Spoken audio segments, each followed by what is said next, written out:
Welcome back, my fellow agents. It is I, your maestro of musical mayhem and madness, X7, the host of Zenorama, the podcast of and monsters.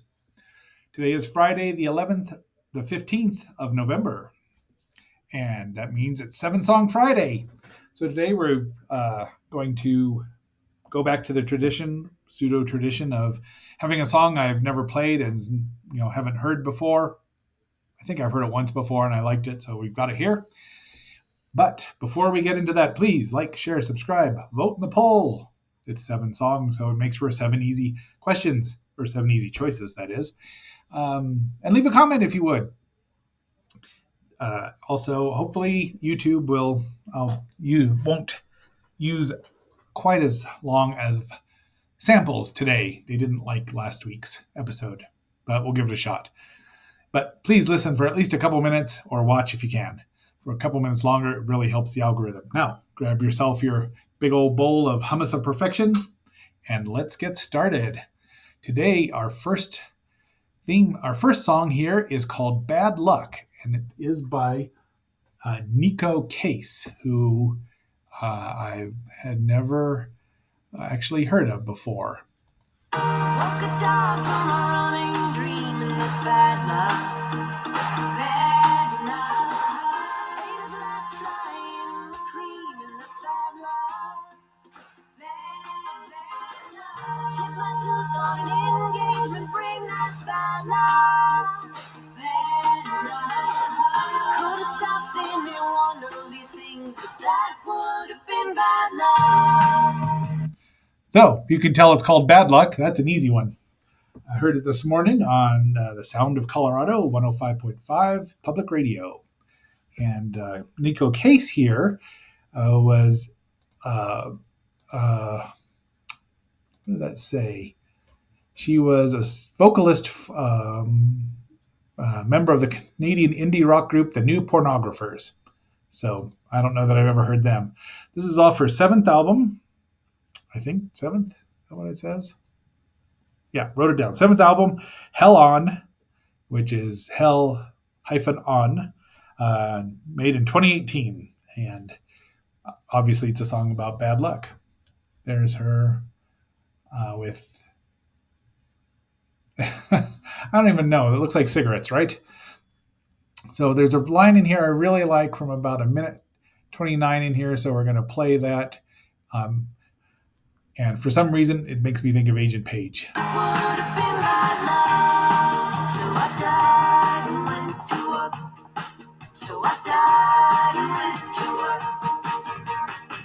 It's not as bad as I thought it would be, but it's still pretty bad luck.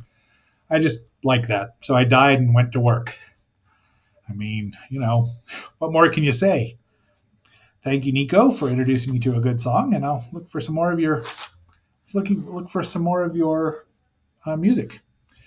Okay, our next song is our first cover song in the 7 songs. It is by the Bay City Rollers, and you may recognize it because as a cover song, and those lovable mop tops from Liverpool. Is that what they were? I don't remember now. They were mop tops anyway. I keep on dancing, keep on doing the jerk. Shake it, baby. Come on and show me how you work. So that is Keep on Dancing, which is a cover, of course. The original, we've talked about the Bay City Rollers before. No reason to really go on about this. This was off their LP Once Upon a Star. Nope, that's this. This should have received Once Upon a Star, which was their second album, I believe. The single had been released in 1971. The LP was released in 1975, and the single was just put on there as an extra because it's only 2 minutes 42 seconds long. But like I said, it was a cover from the Gentrys. It's from 1965. Keep on Dancing there. And the Gentrys cover was originally done by Let's see, released by the R&B group the Avantis, not to be confused with the surf rock band with the same name. But the most famous one was this one by the Gentrys. And if you look really hard, you can find possibly Little Jimmy Hart, the Mouth of the South, as a member, one of the lead vocalists, which he used a lot. Was his claim to fame.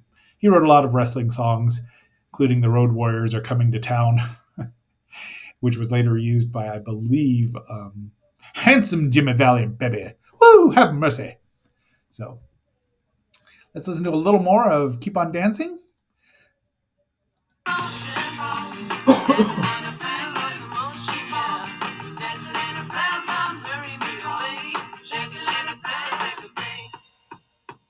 So this song, that's all there is to this song, is those words.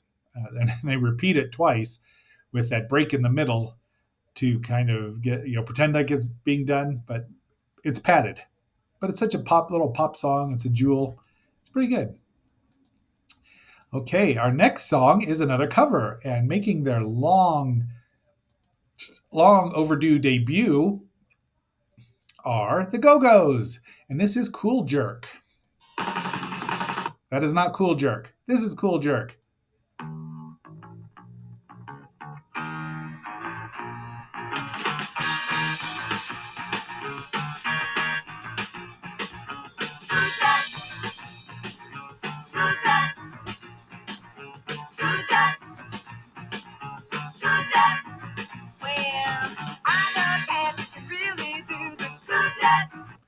So she knows a cat that can really do the cool jerk.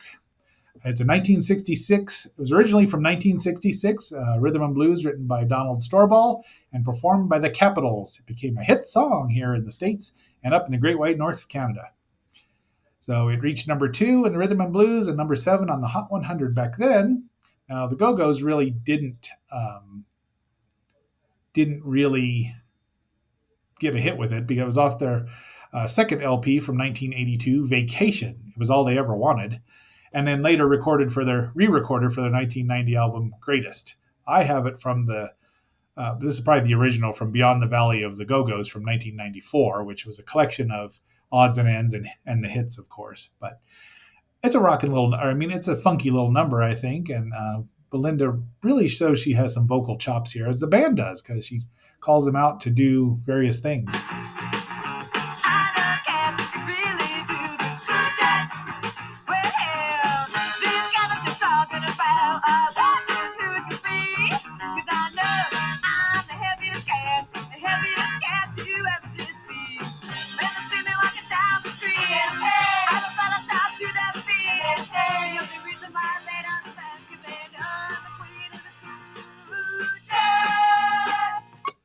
Queens of the Cool Jerk there. So it's a good little cover song. And they didn't do, well, they probably did a couple covers that I don't know about. Everyone, seems like every band starts out playing covers, right? Seems to me that they do. And I mean, Kiss did cover songs. The Epoxies did cover songs. Devo did cover songs. So every band, I think if you can put a unique spin on it, or do a good, fair enough cover of it, everyone will like it. A lot of times, the cover song is used to try to get get yourself on the radio. Well, it used to be used to get on the air back in my day. Sometimes it worked. Our next song is our second original. It's by the Coasters, another one of my favorite bands, and it's from 1959, and it's based on many TV westerns of that time period. I flopped down in my easy chair and turned on channel 2. A bad gunslinger called Salty Sam was a chasing post-sweet suit. He trapped her in the old sawmill and said with an evil laugh, "If you don't give me the key to your ranch, I'll saw you all in half." And that's how it goes for the next 3 verses. There's 4 verses. 4 verses? 1, 2, 3 verses. Yes. And the narrator keeps trying to find a different show to watch, but westerns were so ubiquitous at that point in time on television. It was the most popular show, and it stayed popular, and until probably the 70s, my guess, because Gunsmoke was on clear till then, and Bonanza might have still been on until the early 70s. Then they kind of petered out. I mean, everything runs its course eventually. Look at superhero movies; they've kind of petered out because they were got oversaturated. That's what happens. The title, of course, is based on this movie with uh, Gary Cooper and Loretta Young, which I have watched, and the song was nowhere near it. But it's from 1945, so the song was recorded 14 years later. Let's listen to a little more of it here, shall we? And then he grabbed her. And then he tied her up. And then he turned on the buzzsaw. Uh, and then along came John. Talking John. Slow walking John. Slow talking John. Along came lonely legged John. So, yeah, that pretty much describes Gary Cooper. I mean, I don't know how good this movie was. I watched it, but it's been a long time since I've seen it. Kind of like to watch it again. It's a Western comedy, so perhaps it is. I would find it enjoyable. I probably would.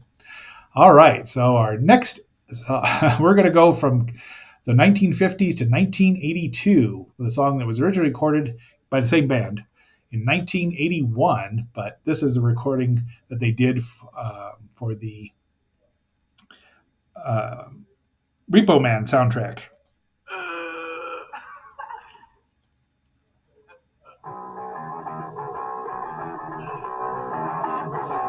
You can sing along.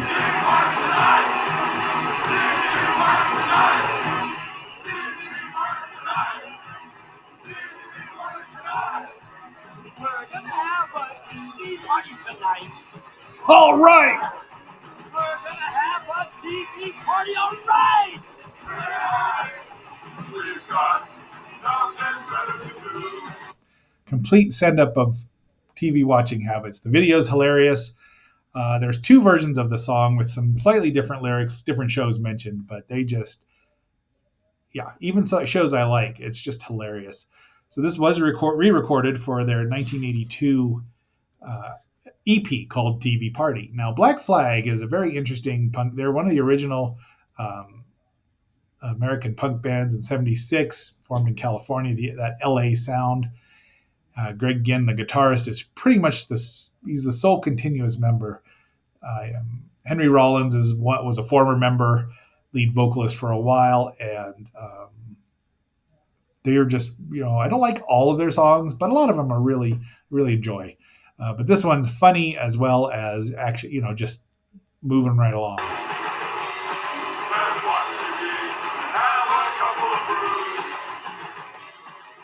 All our friends are gonna hang out here tonight. All right. We'll pass out on the couch. All right. We've got nothing better to do than watch TV and have a couple of brews. So there's the Black Flag logo, which I wanted to use and did use for our opening card.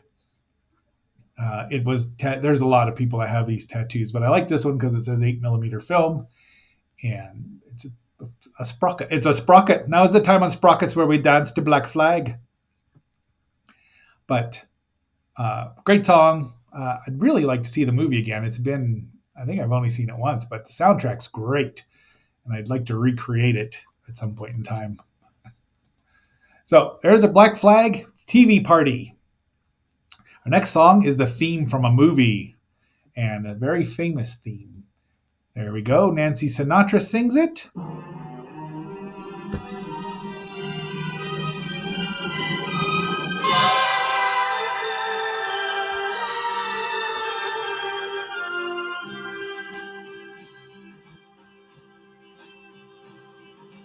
You only live twice, or so it seems.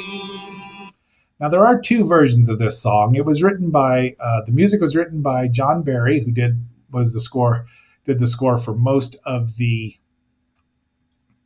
Bond movies. Can you believe we're at number 6 already? Let me get on the Repo Man here. Oh, there we go. returned. He produced the score, and then the lyrics were by Leslie Bracus. I don't know if I'm pronouncing that right, so if I'm not, I apologize. Lee Hazelwood, Sinatra's longtime producer, and he sang a lot of songs with her. Released a more guitar version based single later. And this might be that, but I don't know that I've seen this Bond movie, which is I like James Bond movies, the early ones. This was supposed to be Connery's last movie as Bond, since he was conscious of losing his receding hairline, didn't want to wear a wig, but he did return after George Lazenby, I think, portrayed him once. I think it was George, but I don't know off the top of my head. So it was originally going to be sung by Julie Rogers, who I've never heard of, but apparently she had a multi-million single called "The Wedding." So go figure. Um, but it's a great version. I'd like to see the. I should really watch those movies in order. Oops, boy, did that not look good, all blown up. Sorry, didn't check. Let's listen to a little more of it here. One life for yourself and one for your dreams. You drift through the years and life seems tame till one dream appears and love is its name. So it was a big hit movie, but it was the first time it had the first James Bond movie that actually went down in popularity because the market was oversaturated with spies. Go figure, right? We just talked about that. So it happens, and but this is a lovely song. A lot of people consider it the best James Bond theme. I don't know. There's a lot of them that are really good. All right, so we got one more, and it's an original, and it's from the band. Never got to the popularity they really deserved because they were really talented. We've talked about Missing Persons before. This is from their first EP called Missing Persons, and it is well, you'll know what it is right away, I believe. Let's play it.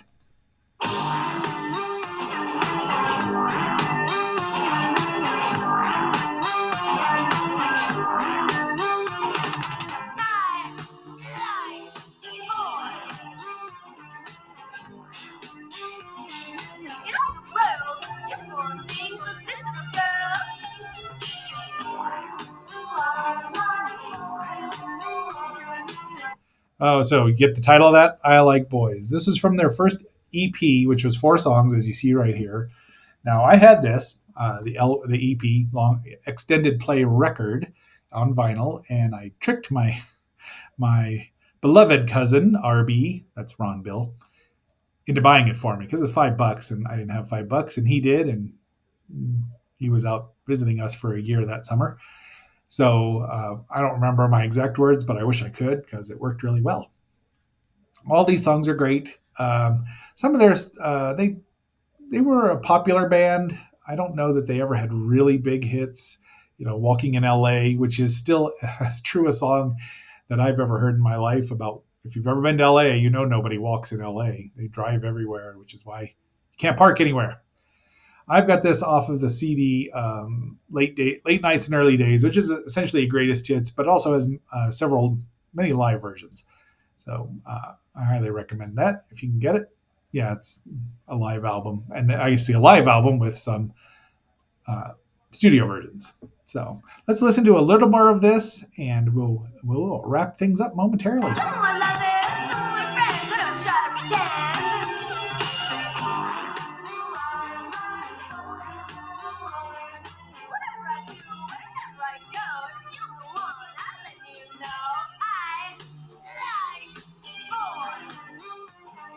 I don't know who wrote this. I would assume that all of the band did.